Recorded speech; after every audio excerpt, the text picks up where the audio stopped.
Nem só de pão viverá o homem, mas de toda palavra que sai da boca de Deus. Ouça agora uma mensagem à luz das Escrituras Sagradas. Abra o seu coração.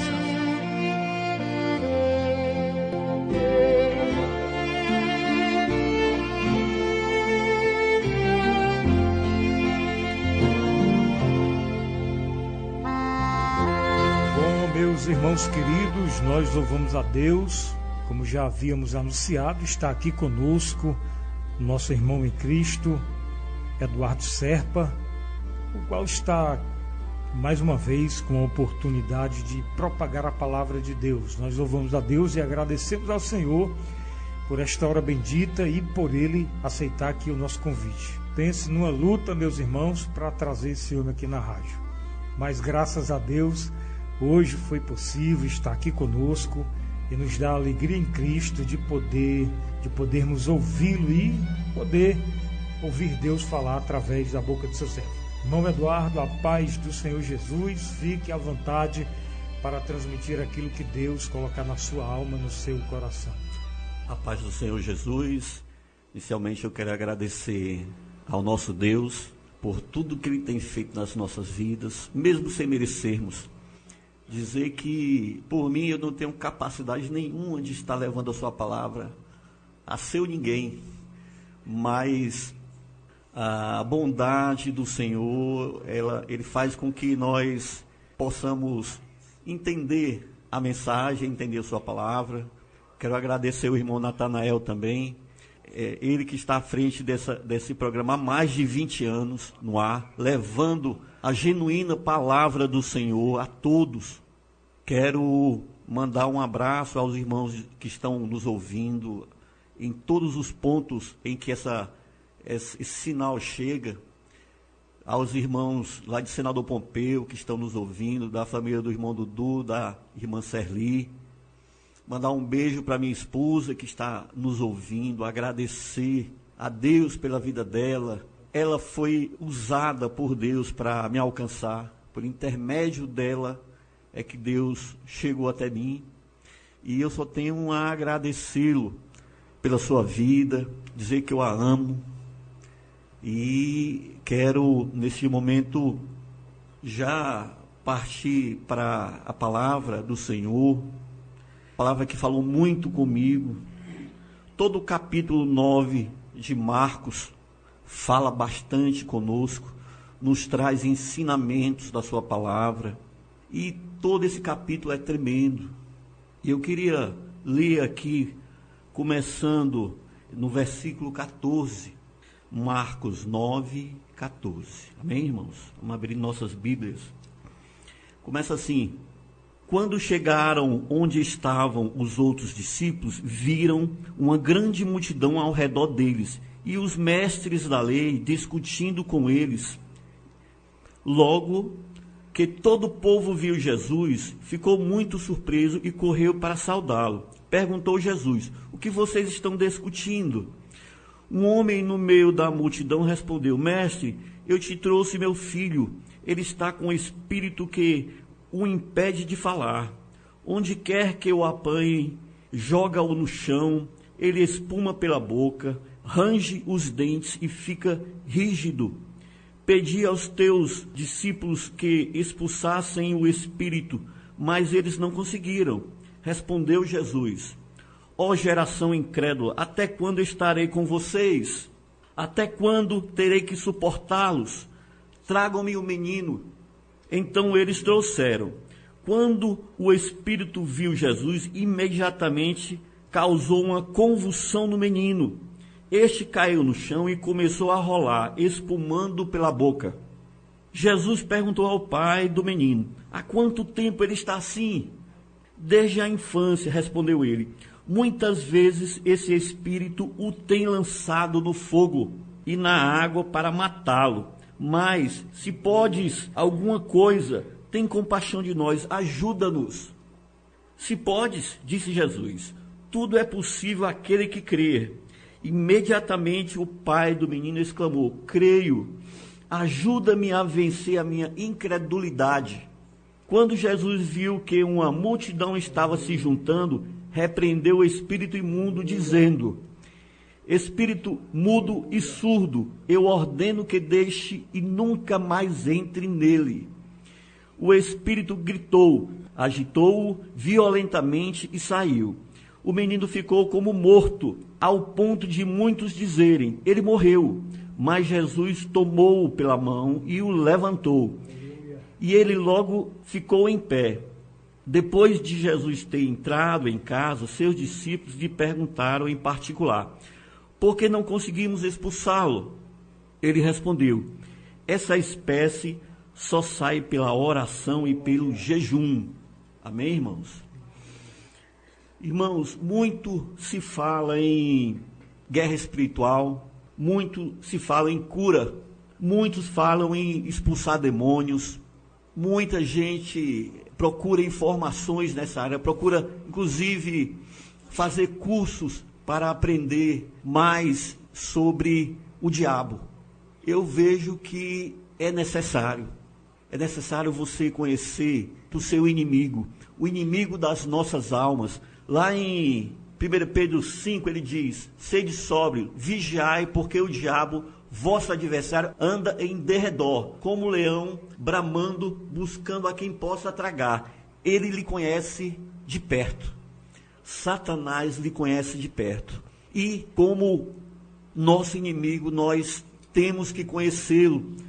Nós precisamos sabermos aonde que ele age na nossa vida, para que nós possamos nos proteger. Então, tudo é válido para que nós venhamos a conhecer mais de perto o nosso inimigo.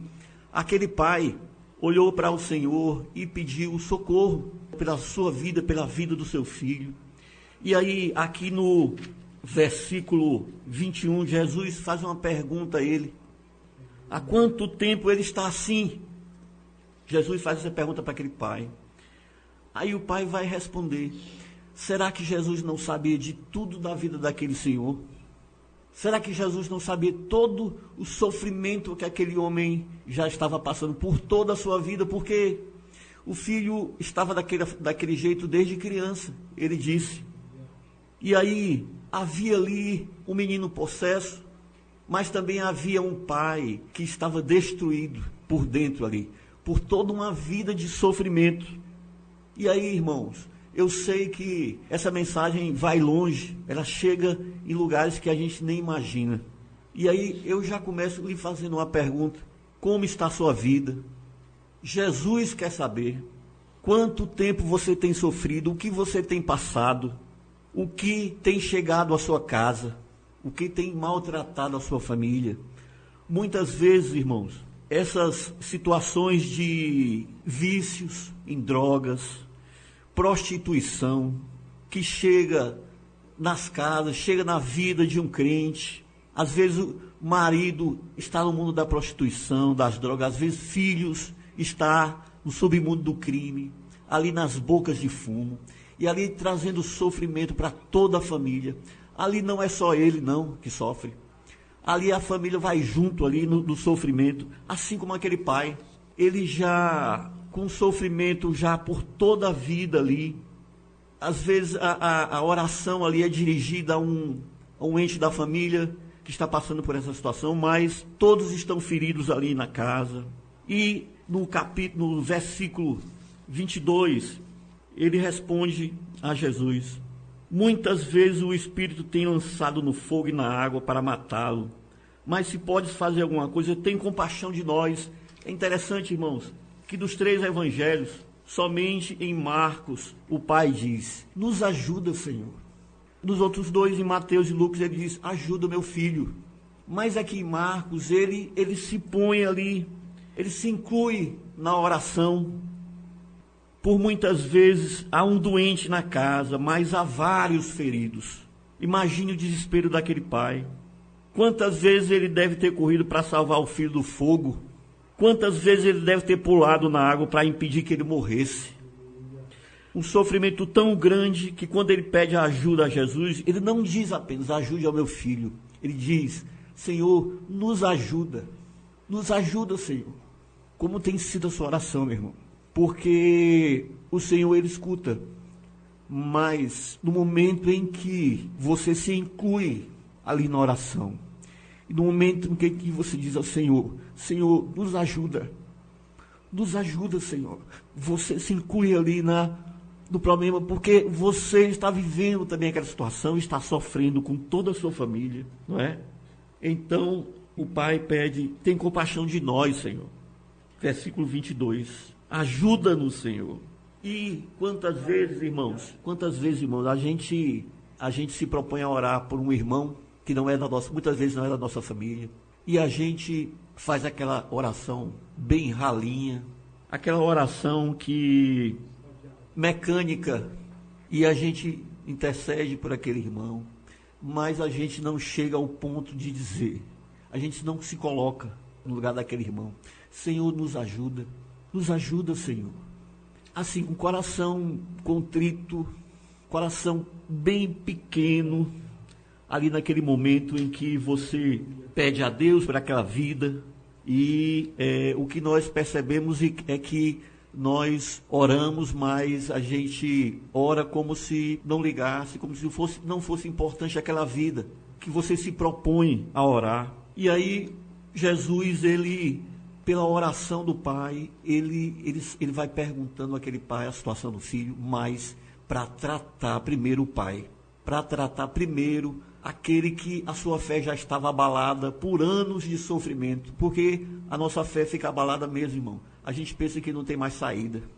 E aí o Senhor vem e ele restaura a fé daquele homem.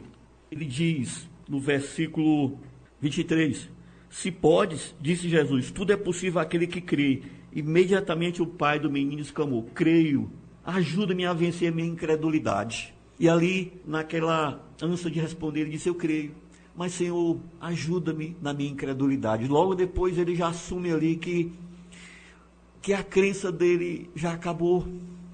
E o Senhor entende. E o Senhor entende porque são anos de sofrimento. Eu quero lhe dizer que o Senhor entende a sua situação. Ele entende porque são anos de sofrimento, talvez também na sua vida. O Senhor sabe que nós fraquejamos porque a nossa fé é pouca. O Senhor, ele quer restaurar primeiro a sua fé. Aleluia. Para que ele possa vir a agir na sua casa, na vida do seu filho, do seu marido, da sua esposa. Então, depois que ele restaurar a sua fé, depois que ele restaurou a fé daquele homem, ele passou a olhar para o filho. E aí, irmãos, o que é que ele faz? Quando ele passa a olhar para aquele rapaz, o espírito maligno se manifesta na vida dele ali. Isso acontece porque a presença de Cristo revela aquilo que estava escondido. A luz expõe as trevas. Por isso que quando Jesus se aproxima de alguém, muitas vezes o mal se agita, porque sabe que será expulso. Satanás sabe que seus dias estão contados naquela vida. Muitas vezes, antes da libertação, a luta aumenta. O espírito maligno convulsiona o menino justamente quando está diante de Jesus. Muitas vezes, quando Deus começa a agir, o pecado se manifesta mais. A luta parece que piora na nossa vida. A opressão se agita. Não porque Satanás está vencendo a batalha, mas porque está prestes a perder. Quando o mal vê que é Jesus que está intercedendo por aquele menino, ele começa a se debater. O inimigo sabe quando o seu tempo está acabando. O Senhor se voltou para a nossa causa. Mas quando o mal percebe que será derrotado, ele reage com violência, irmãos. Vejam só. É como o inimigo que luta desesperadamente quando percebe que será vencido. Veja em Apocalipse 12:12. Ai dos que habitam na terra, porque o diabo desceu até vós com grande ira, sabendo que já tem pouco tempo. Por que é que vocês acham que as coisas aqui estão cada dia piores, irmãos? Nós temos testemunhado coisas imagináveis à nossa volta, acontecimentos que pouco tempo atrás a gente não imaginava que pudessem ocorrer. Então, o diabo tem feito desgraça na vida de muitas famílias ao nosso redor. Às vezes são famílias que são nossas conhecidas, gente conhecida nossa, irmãos conhecidos, dentro da própria igreja. Ele tem agido dentro da própria igreja para trazer o desânimo, trazer a doença, trazendo a discórdia entre os irmãos. Veja em Lucas 8, 28, quando o demônio pergunta através do gadareno: o que eu tenho contigo, Jesus, filho do Deus Altíssimo? Peço que não me atormentes, me manda para os porcos. Ele diz. O demônio ali já reconheceu o Senhor, ele já sabe que está derrotado ali naquele momento. Ele reage com medo e desespero. Ele pede apenas que o Senhor mande ele para os porcos. Assim será também na sua vida, na vida da sua família, do seu filho. Quando Jesus voltar o seu olhar para a sua vida, continue orando, intercedendo. Restabeleça a sua fé, se a sua fé já estiver fraquejando, irmãos. E o Senhor entende tudo isso, Ele sabe que nós somos fracos mesmo. Olha o que diz em Daniel 10, 12. O anjo diz que foi impedido por 21 dias por forças espirituais. Existe resistência no mundo espiritual, mesmo quando a resposta já foi liberada por Deus para a nossa vida. Há uma batalha espiritual na sua vida. Estamos em meio a uma guerra, irmãos. Uma guerra que muitos não conseguem enxergar. Muitos se perdem pelo caminho porque acham que é assim mesmo, que a sua vida tem que ser assim mesmo, que é coisa do mundo, que foi escolhas, muitas vezes dos filhos, escolhas erradas. Mas ali pode crer que é Satanás agindo ali na sua casa, na sua vida, na sua família. Em Êxodo 5, Faraó aumenta o trabalho do seu povo depois que Deus decide libertar Israel. Ali o povo de Deus não ia sair fácil ali daquela terra. Quando Deus começa o processo de libertação, a opressão não diminui, ela aumenta. A resistência cresce quando a libertação está próxima. O padrão bíblico é assim.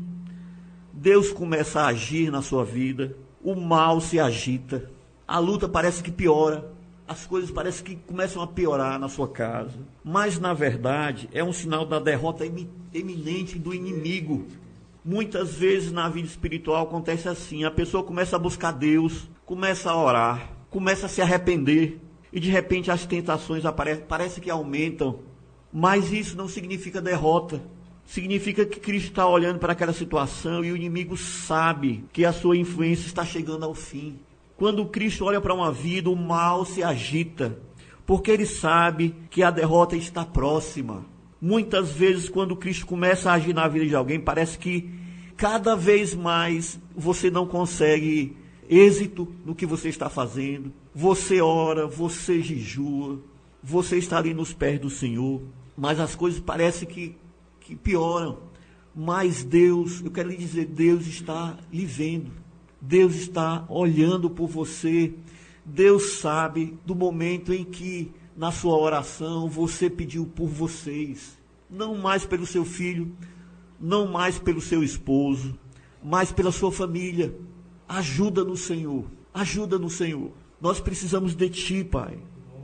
No final, nós temos a vitória em nome de Jesus. Por isso, o convite à oração na sua casa.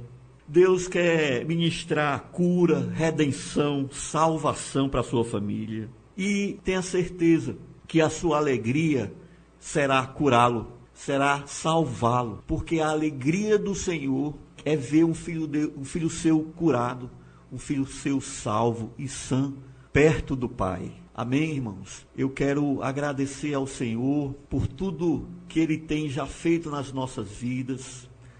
Vamos orar a Ele nesse momento. Senhor, muito obrigado, Senhor, pela Tua graça, a Tua misericórdia, Senhor, que nos alcançou, Senhor. Nós sabemos, Senhor, que as lutas são muitas, Pai, nas nossas vidas, mas nós temos a Ti, Senhor, para recorrer em oração. Nós temos a Ti, Senhor, para sabermos, Senhor, que o Senhor pode mudar todo o quadro, o Senhor pode curar, o Senhor pode mudar uma situação que muitas vezes nós achamos irreversível, Senhor, nas nossas vidas. Mas nós sabemos, Senhor, que quando o Senhor olhar para a nossa situação, se compadecer, Senhor, da nossa situação, da nossa miséria, Senhor, o Senhor, Ele vem com salvação, Ele vem com cura, Ele vem com o melhor, Senhor, para as nossas vidas. Que o Senhor possa abençoar cada dia mais a sua vida, a sua família.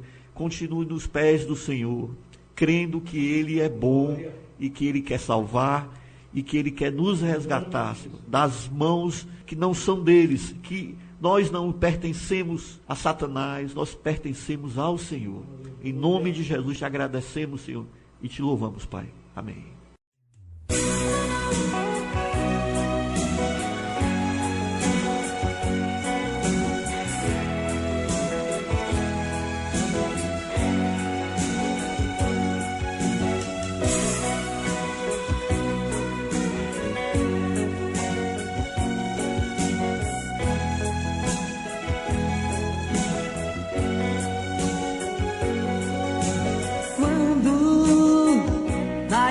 Da vida não houver mais saída, não houver solução. Quando nos momentos de dor te faltar o amor, te faltar um irmão, é só chamar por ele. Então verás tudo mudar. É só chamar por ele e nova vida encontrarás. Porque de todos é Senhor, dono do amor, príncipe da paz. Porque de todos é Senhor, dono do amor, príncipe da paz.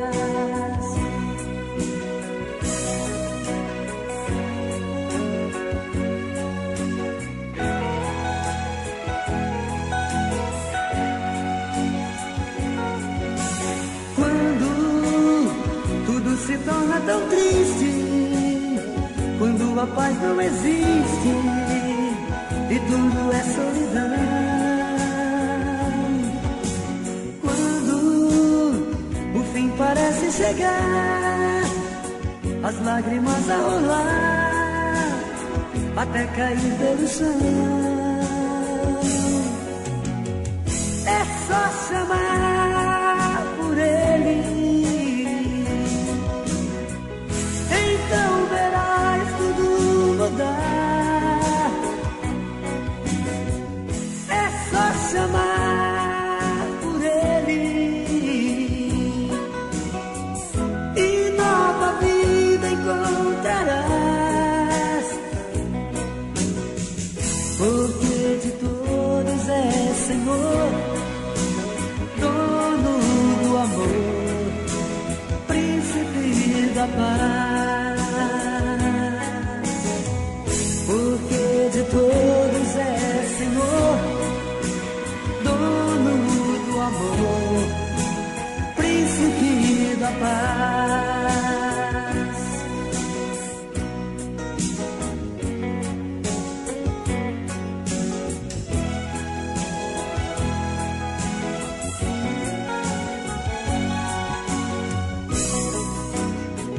É só chamar por ele. Então verás tudo mudar. É só chamar por ele e nova vida encontrarás. Porque de todos é Senhor, dono do amor, príncipe da paz.